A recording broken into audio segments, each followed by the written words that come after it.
Srisailam reservoir నుంచి AP ప్రభుత్వం కృష్ణా నీటిని యథేచ్ఛగా మళ్లిస్తున్నది. శ్రీశైలం నాగార్జున సాగర్ ప్రాజెక్టులు పూర్తి స్థాయిలో నిండకముందే పోతిరెడ్డిపాడు హెడ్ రెగ్యులేటరీ నుంచి అక్రమంగా కృష్ణా జలాలను తరలించుకుపోతున్నది. శ్రీశైలం ప్రాజెక్టుకు వరద వచ్చిందే తడువుగా నీటి అక్రమ తరలింపును ఏపీ ప్రారంభించింది.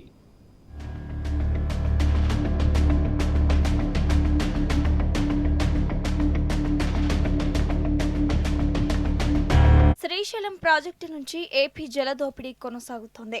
ప్రాజెక్టు పూర్తిస్థాయి నీటి నిల్వ సామర్థ్యం 215 టీఎంసీలు కాగా గత వర్షాలకు 191 టీఎంసీలకు చేరుకుంది.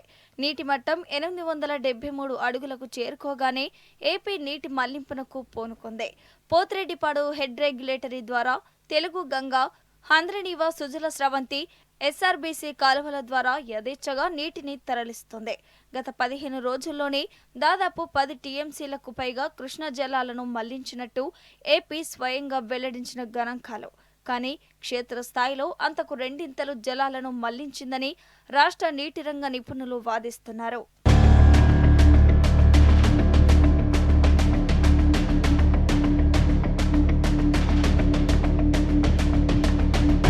జూరాల నుంచి విడుదలవుతున్న నీటి లెక్కలకు శ్రీశైలం ప్రాజెక్టుకు చేరుకుంటున్న ప్రవాహానికి ఎక్కడా పొంతన లేకుండా పోతోంది. ప్రస్తుతం శ్రీశైలం ప్రాజెక్టు పూర్తిగా ఏపీ ఆధీనంలోనే కొనసాగుతోంది. ప్రాజెక్టుకు వచ్చే ఇన్ఫ్లోను తక్కువగా చూపుతూ పోతిరెడ్డిపాడు ద్వారా ఆ మేరకు జలాలను పెద్ద మొత్తంలో తరలిస్తుందని నీటి రంగ నిపుణులు, ఇంజనీర్లు వివరిస్తున్నారు. వాస్తవంగా ఆదివారం రోజున జూరాల ప్రాజెక్టు నుంచి 11,240 క్యూసెక్కీలకు వరదను దిగువకు నదిలోకి విడుదల చేశారు. ఆ జలాలన్నీ శ్రీశైలం రిజర్వాయర్కు నేరుగా చేరుకోవాలి.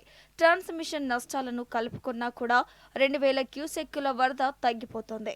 కానీ శ్రీశైలం ప్రాజెక్టుకు వస్తున్న వరదను ఏపీ కేవలం 2,450 క్యూసెక్కులను మాత్రమే లెక్కల్లో చూపుతుంది. దాదాపుగా 8,750 క్యూసెక్కుల ప్రవాహాన్ని తక్కువగా చూపుతుంది. ఆ జలాలను పోతిరెడ్డిపాడు ద్వారా ఏపీ అక్రమంగా మళ్లిస్తుందని, ఈ నేపథ్యంలో తప్పుడు లెక్కలు చూపుతుందని నీటి రంగ నిపుణులు వెల్లడిస్తున్నారు. Jurala outflow, Srisailam project inflow, ఈ లెక్కల్లో భారీ వ్యత్యాసము అందుకు బలాన్ని చేకూరుస్తుంది. బోర్డు సైతం నీటి మళ్లింపును పర్యవేక్షించడం లేదని ఏపీ చెప్పిన లెక్కలనే పరిగణలోకి తీసుకోవడం గమనార్హం.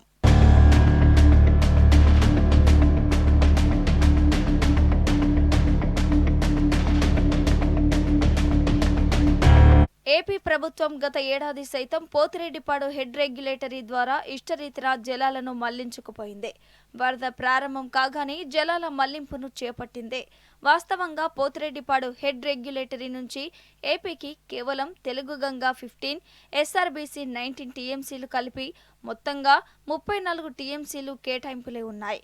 కానీ అందుకు విరుద్ధంగా నిరుడు నీటి సంవత్సరంలో ఒక్క పోతిరెడ్డిపాడు ద్వారానే దాదాపు 210 టీఎంసీలను, మల్యాల లిఫ్ట్ ద్వారా 54, ముచ్చుమర్రి లిఫ్ట్ నుంచి 3.10 టీఎంసీలు, మొత్తంగా ఒక్క శ్రీశైలం నుంచే 267.10 టీఎంసీల కృష్ణ జలాలను తరలించుకుపోయింది.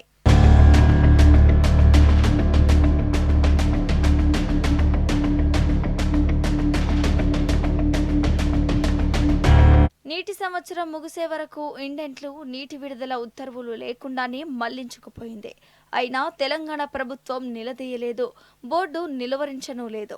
గత ఏడాది తరహాలోనే ప్రస్తుతం కూడా వరద ప్రారంభమైన వెంటనే జలాల మళ్లింపును చేపట్టింది. ఇదిలా ఉంటే తెలంగాణ ప్రభుత్వం మాత్రం జలాల వినియోగంపై ఇప్పటికీ దృష్టి సారించనే లేదు.